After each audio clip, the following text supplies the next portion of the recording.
Welcome to Manny's TV Talk, where we will talk about all of our favorite reality TV shows and news surrounding them. Grab a snack, a drink, and get comfortable because this starts now. You know something. It seems to me no, that I'll let you either said it, you didn't. It's a very simple Yes, answer. I said it. It seems like you're in denial about something. Insanity. So if you have something, If you don't have and anything you to know- Hey everybody, what is up? And welcome back. Today we're going to be talking about the new episode of The Real Housewives of Beverly Hills. That's season 13, episode 7. So we pick up to see the rest of Kyle's weed dinner. Sutton brought up about things that Kyle was doing, and she had her new ring and her marriage. Kyle was saying that the ring is nothing serious, that she just bought one for herself. But again, Kyle tells on herself because she herself says, "Are you saying that my husband is cheating on me?" And Sutton says, "Well, I never said that." And Kyle is going off and deflecting and projecting and clearly in denial, screaming and going off. I don't know, but for some reason Kyle seems to have so much anger towards Sutton, like it's really weird. But then the chef comes and they serve some of the first courses.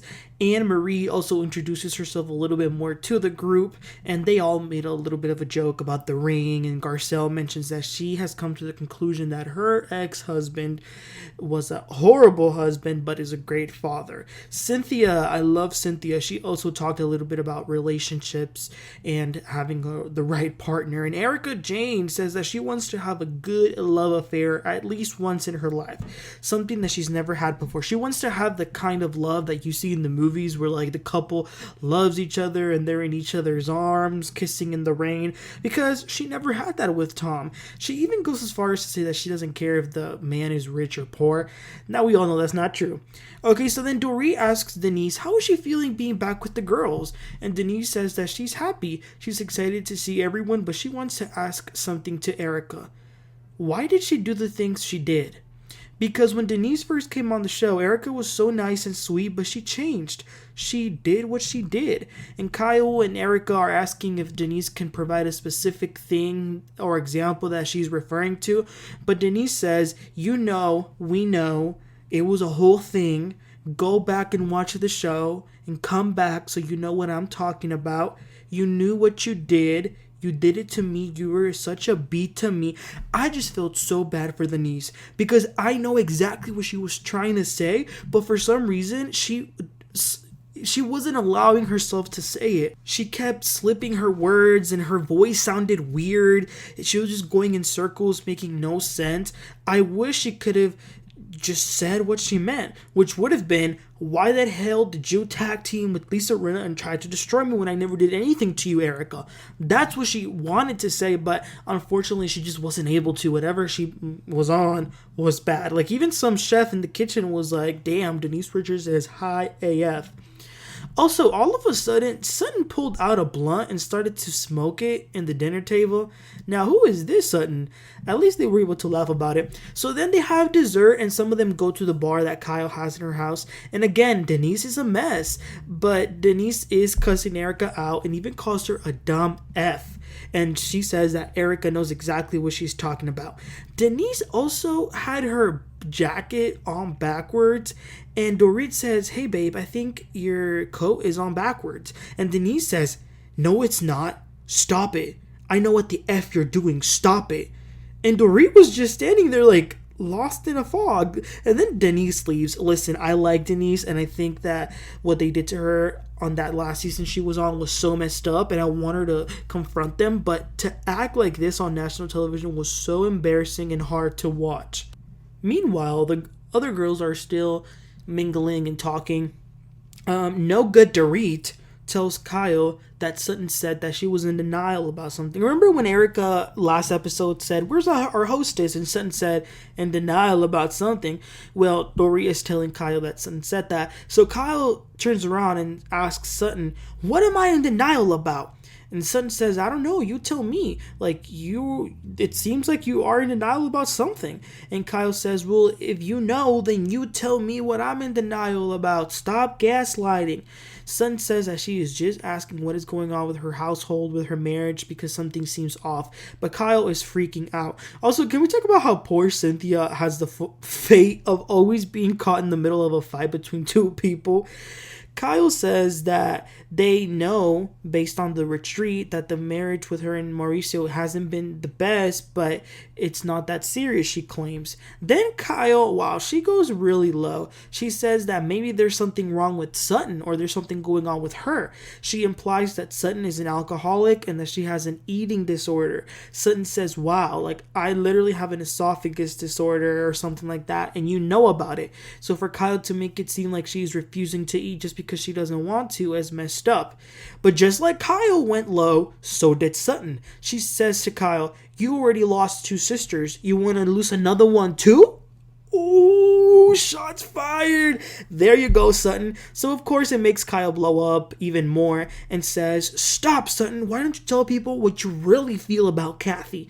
And Sutton says, okay, I'll say it. So apparently, when the whole Lisa Rinna thing happened, Kathy was mad at Sutton for not defending her in the press as much as she would have wanted.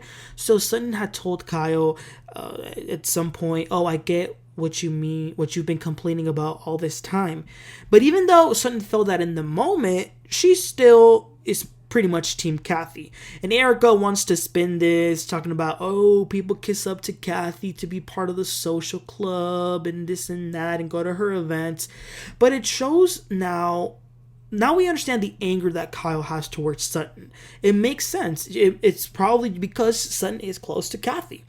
But that was it for the dinner party. The only good thing about it was that at the end, when everyone left, Kyle was being super nice with the ladies that were that clean and cook. They were hugging her and everything. So that was nice.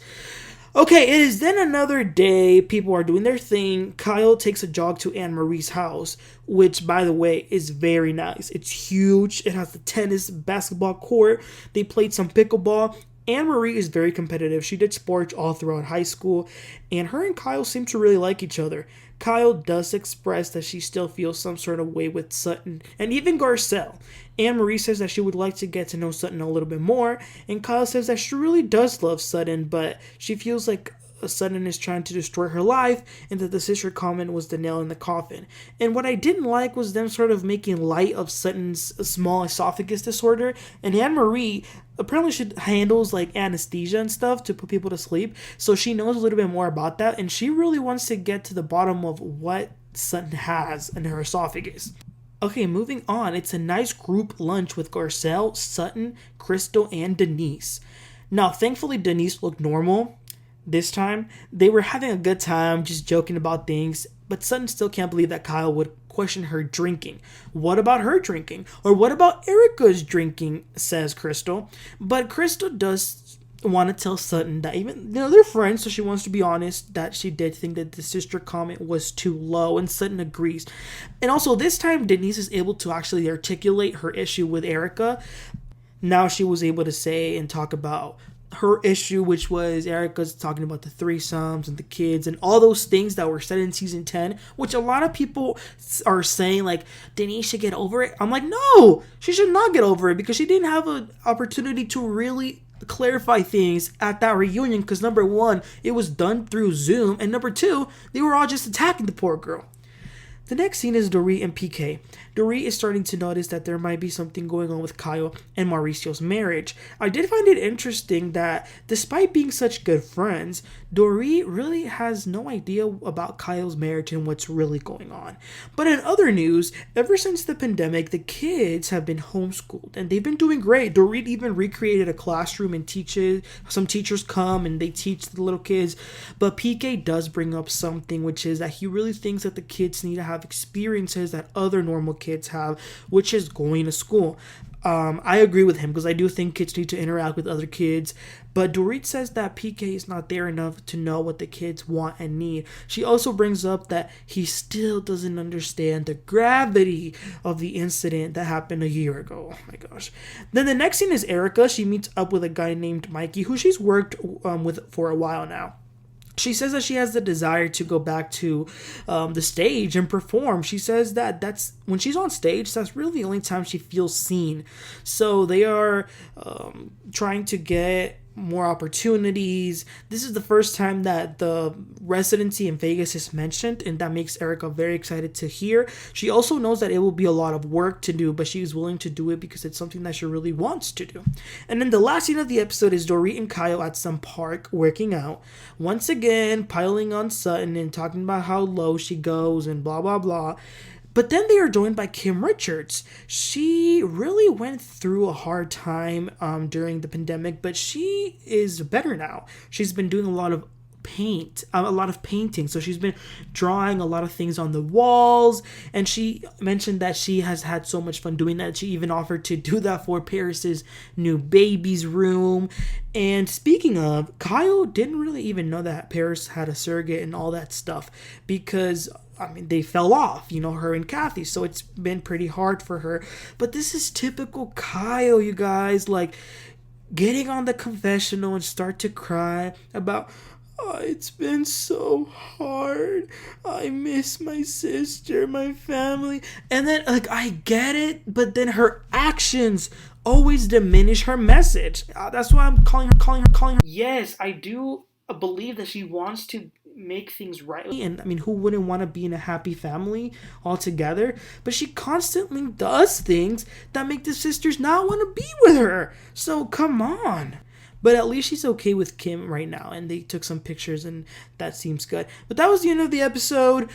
Pretty good episode. We got to finish the weed dinner, and it looks like next week there will be a party at Sutton's store, and some drama will happen there. So I can't wait for that. Listen, the season started off very slow and very boring, but I've actually been enjoying these past 2 episodes. So I can't wait for next week. Let me know your thoughts in the comment section. What did you make of the dinner about Denise coming for Erika, and about Sutton and Kyle, and also any first impressions of Annemarie now that we got to see her a little bit more? Let me know in the comments, you guys. Please don't forget to like and subscribe, and I'll catch you all next time. You have a great one. Bye.